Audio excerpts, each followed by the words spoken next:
nung ako'y nag-aaral, ang uso sa pagtatak ng t-shirt ay yung traditional.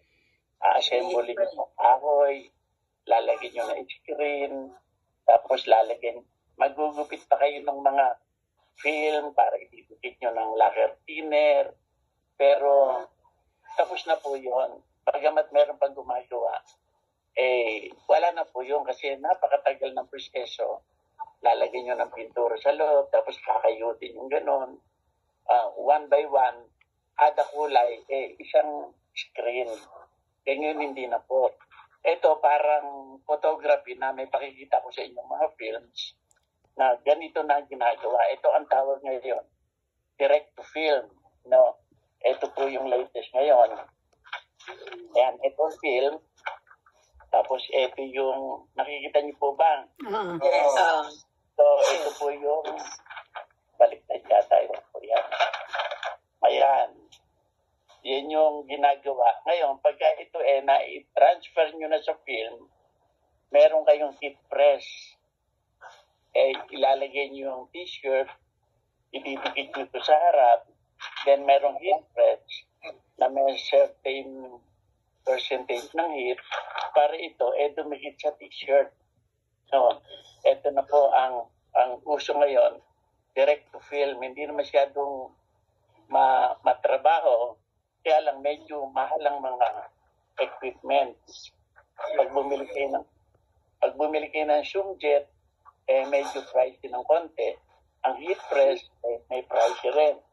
Ngayon, kung kayo mahilig naman sa pusa, kunan niyo yung pusa niyo. Ayan. Ganda. Ganda ng pusa. Ayan. Meron bang ganyan? Multicolored na yan, multicolored. Hindi katulad noon. Kada kulay na yan, isang screen. Isang patron. Yun yung dati. Ayan. Anything na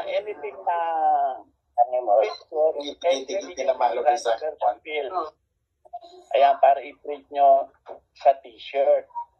Ito na po ang uso ngayon. Now, ang mga sumunod na mga trend, direct to shirt. Yun yung machine na mabibili nyo na ang ipapasok nyo mismo, parang sinisirox. Ang ipapasok nyo sa machine, yun ang t-shirt nyo. Oo, parang sinisirox. Ngayon, pag pinasok nyo yung t-shirt nyo sa ganon, ganito rin ang magiging resulta. Ang nagpiprint na sa t-shirt, hindi na yung heat press, hindi na yung kung ano-ano, kundi yung mismo machine, direct to shirt, DTS yun. Yung isa DTF, direct to film. Yung isa, direct to shirt. Mga Canon, American, yan yung mga brand na papasok. Kaya lang medyo mahal. Sa Amerika siguro marami yan. Na miski sa bahay, marunong lang kayo mag-design, pipick up kayo ng design, then ipapasok nyo lang yung t-shirt nyo. Siya na magpiprint doon. Kaya pag hugot nyo sa t-shirt, paplantya-plantyahin lang, yun na ang lalabas na t-shirt. Ano po? Ganun na kabilis. Kaya lang may kamahalan ang mga machine. Ngayon, kung kayo magpapaprint ng mga t-shirt, titignan nyo rin yung marunong.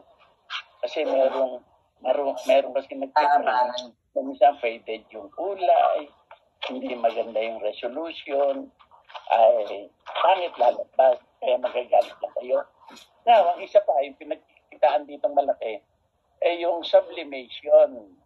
Kung nakikita nyo yung mga t-shirt na nagbabasketball, na tela pa lang, piniprint na multicolored na yung nilalagay na print. Kaya yun, sublimate na print na yung gusto nyo design, saka tatahiin hanggang sa ito ay mabuo na isang parang t-shirt, pang basketball, o uniform ng mga teams. Yun yung sublimation. So yun yung tatlong uso sa print ngayon na direct to film, direct to shirt, at sublimation. printing. Marami na po rito ngayon no, na nag-invest sila sa malalaking machine para ma-print yun. So, kung tayo gagawa naman ng t-shirt, pwede nyo rin naman akong kausapin, katulad ng time na nasa Sokoto tayo, yung Superman, pwede rin natin gawin. Kung sa ating grupo lang, pwede naman natin gawin.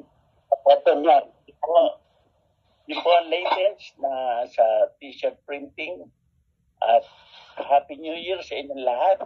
Nice to see you again. Okay. Thank you.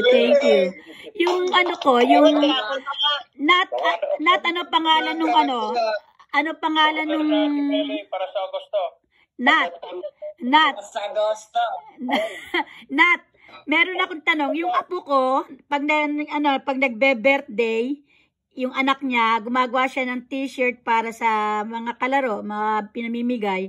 Meron lang siyang parang, ano tawag doon, parang yung cutout picture, ipinaplansya niya lang sa t-shirt.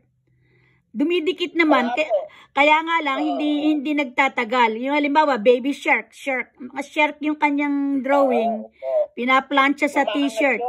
Ha? Umaangat yun. Oo. Umaangat. Pero nadidikit. Pero pag nilaban na, nawawala na. Naalis. Ano yun? Umaangat, naaalis. Hindi katulad nitong direct to film, talagang siguro matagal. Sandali lang. Matagal ang kapit. Wasak na yung t-shirt. T-shirt. Hindi pa kaya katulad nito po, mas, ayan,